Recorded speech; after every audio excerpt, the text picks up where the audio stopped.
tupo katika kata ya Zingiziwa, lakini miongoni mwa vitu ambavyo nimewiwa niweze kupita katika maeneo haya baada ya kushuhudia kuona barabara ambayo inaanzia maeneo ya benki inaelekea shule ya msingi ya Gogo, lakini pia inapita sekondari ya Furaha, sekondari ya Chanika, lakini pia pamoja na shule ya msingi ya Kimwani. Ni barabara ambayo ilikuwa ni sintofahamu nyingi sana, kwa maana kwamba ilikuwa ikiharibika na mvua ikinyesha, mara nyingi watu ambao wanafanya transportation maeneo haya wanapita katika mazingira ambayo sio rafiki na salama. Lakini pia nilichopenda zaidi ni kwamba barabara hii imeweza kuchongwa pia, ambayo inakuja moja kwa moja katika soko kuu la Zingiziwa, na huyu pembeni yangu ni kiongozi miongoni mwa viongozi ambao wanapatikana katika soko hili. Pia nataka tuweze kuzungumza naye, aweze kuniambia kwake kama mwananchi au pia kama mfanya biashara wa maeneo au kama kiongozi, ana tathmini gani anaweza kutuambia kama uandishi, namna pia kwenda kumshauri diwani wa kata Zingiziwa, ndugu yetu Selemani Kaniki. Kwa jina anaitwa Ali Mungi, ni mwenyekiti wa kitengo cha nyanya. Kwanza, jambo la kwanza tunamshukuru Mheshimiwa Diwani Selemani Kaniki kwa hasa kutuboreshea mazingira ya kibiashara yetu. Changamoto kubwa ilikuwa ni barabara, na nafikiri baada ya mvua tu kukuisha barabara imechongwa, na kwa macho yetu kama mlivyosema mlivyopita tumeiona. Lakini si hivyo tu, kubwa ambalo linatupa shida ni swala la magari kufika katika kituo husika. Maana yake magari yanapoandikwa Zingiziwa sokoni, soko lenyewe ndio hili, lakini magari yanaishia benki. Lakini kwa jitihada zake tumeanza kuona leo hii kuna baadhi ya gari zinakuja, lakini tofauti kwamba gari zinapita hapa kwa ajili ya kugeuza, sio kwa ajili ya kupakia. Kwa hiyo tunamshauri Mheshimiwa Diwani kama kiongozi wetu, ili biashara zetu ziweze kuboreka, tunataka ile stendi kama stendi ibaki hapa stendi Zingiziwa sokoni, kwa sababu Zingiziwa sokoni yenyewe ndio hii. Pengine sasa awali umesema kwamba barabara hii ilikuwa sio nzuri sana, lakini sasa mnamshukuru diwani kwa kuweza kuirekebisha barabara hii, magari yanaingia. Na unasema kwamba daladala zinaingia, lakini pia zinaingia na kuondoka muda. Unahisi labda ni kitu gani ambacho kinasababisha madereva wanaingiza gari lakini pia sekunde kadhaa wanatoa gari zao? Kwanza pale benki hakuna stendi.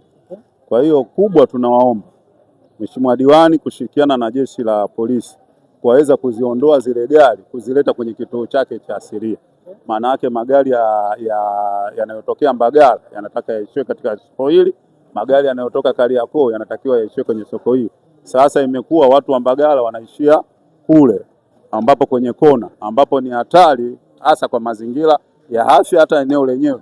Foleni jioni zinakuwa asubuhi na jioni, kwa sababu madaradara mengi yanakwenda kusimama maeneo ambayo si rasmi. Huku tuna stendi kubwa ambayo kama ingekuwa magari yanafika huku, nafikiri ingekuwa jambo la busara sana. Kwa hiyo tunamshauri diwani wetu aweze kulisimamia. Tunakubali jitihada zake, tumeona jitihada zake za kutuchongea barabara, lakini asisahau stendi. Tunataka haya magari yaishie hapa.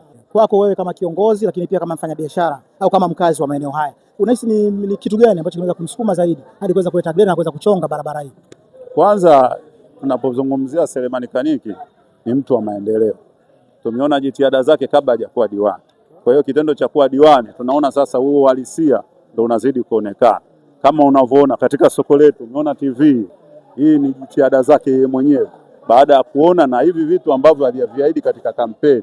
Lakini tunashukuru baada ya kuisha kampeni ametuletea TV, lakini bado tunamuomba, kuna baadhi ya maeneo kama hayo maeneo ya stendi tunatamani angekamilisha ahadi zake. Huyo ni miongoni mwa viongozi ambao wanapatikana katika soko kuu hili la Zingiziwa. Nikaona siwezi kuondoka katika eneo hili, lazima niweze kukutana na wakulungwa au viongozi ambao wao ndio wanasimamia au kuratibu baadhi ya mipango mbalimbali inapatikana katika soko hili la Zingiziwa, na sisi kama media tukaona tuweze kuzungumza naye aweze kutuambia tathmini yake kwa ujumla, namna gani anaweza kutoa ushauri kwa diwani Selemani Kaniki ambaye yeye ndio diwani wa kata ya Zingiziwa. Twende tuweze kutafuta wadau mbalimbali tuweze kuzungumza nao pia wana haki kama Watanzania au kama Wanazingiziwa kuweza kutoa tathmini yao ili waweze kumshauri diwani Selemani Kaniki naye pia aweze kwenda kuyafanyia kazi mawazo au ushauri wa wananchi au wakazi wa maeneo haya ya kata ya Zingiziwa. Shukrani sana kwa muda wako. Bye bye.